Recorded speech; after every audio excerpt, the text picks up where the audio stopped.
Hello friends, welcome to my chess channel Sushant Chess Wise.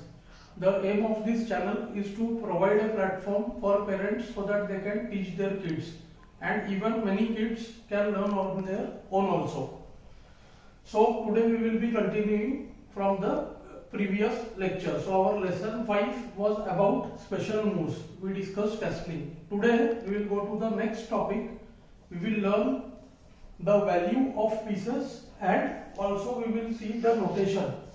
Okay, so how to write the game, chess notation.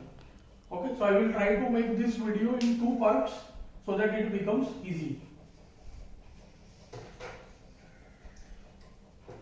First, let's see the value of each piece. Okay, first we have got the king. For king we use the letter K. Okay, then we have got queen. For queen, the first letter is Q and queen has 9 points. These are relative points which we have to remember. Then there's the rook. Rook is denoted by the letter R and rook has 5 points. Then we have got bishop denoted by letter B which has 3 points. Same way there is knight. It is denoted by N. Since king is already denoted by K, so knight is denoted by N. It also has 3 points. Finally there is pawn. Pawn has 1 point and no letter is used while writing the pawn moves.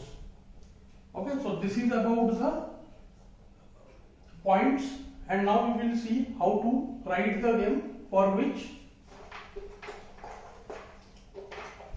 we need to know the name of the squares. So let's see how to name these squares now. So we see that there are 8 files. Okay, the vertical lines are called files. Okay, and horizontal are called ranks. So we see this is the first rank, this is the third rank, this is the 6th rank, this is the 8th rank. Same way, this is the A file, the B file, the E file, the G file and the H file. So every square can be given one name. For example, the square, this one, falls on the C file and on the 4th rank. So the name would be C4. So we will write the name of the square as C4. So we can do practice of these squares. I will point at every square, and same way parents can use this to do practice with their kids. Let's see the square names. I will name some squares. This square now, for example, is G5. It falls on the G5 and on the 5th rank. Okay, let's take another one. Let's look at this square. This square is B7, falling on the B5 and on the 7th rank. Let's look at this square. Okay, it's coming on the E5 and on the 2nd rank. So the name is E2. Same way, this square is H8.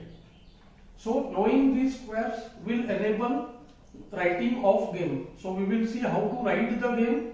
When we move the pieces, we will be able to record the game that way. So let us take some examples. One example of every piece. So let's say the king is already placed on this square. We always write only the name of the square where the piece moves. So let's say if the king moves to this square, so we will use the first initial for king, which is K, K capital, and the name of the square F2. So we write KF2. Okay. Then let's look at the queen. Let's say queen from this square goes to this square. So we always write the end square where the piece goes. So this square is H6 and the piece which went there is queen. So we use the first letter Q, capital Q, and H will be small and H6, QH6. Same way, for the bishop, let's say bishop goes to this square. So we will write B A4. A will be small, then comes 4, B will be capital. B A4. Now the knight here. So this square will be NF6. So when we write the game, we will write like this, NF6. And finally we will look at the pawn. As I said before, for the pawn, we don't use the letter P. So for pawn, we will just move the pawn to whichever square, only the name of that square will be written. So let's say D4. So the pawn went to D4. So we will write D4 in small. It means the pawn has moved to D4. Okay. One more thing about the pawn. Whenever pawn will capture any piece like this, so what we have to do is, pawn is the only piece which moves in one way and captures in another way. So we have to write both, from where it goes and to which square it goes. So we will have to use this name D. So what we will write, the end square is E6. So from D it goes to E6. So we write D E6. Okay, so this is about the notation. That is how we write the games and record them, and then we study the games. In this lesson, I have divided into two parts.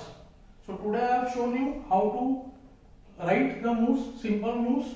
In the next part, I will be writing it on the board and I will show you, so that you can practice more, and we will see some moves where two pieces can go to the same square. Okay, I hope you like the lesson. Do subscribe if you like the lesson, and if you can comment, that would be very good. Okay, thanks for your time.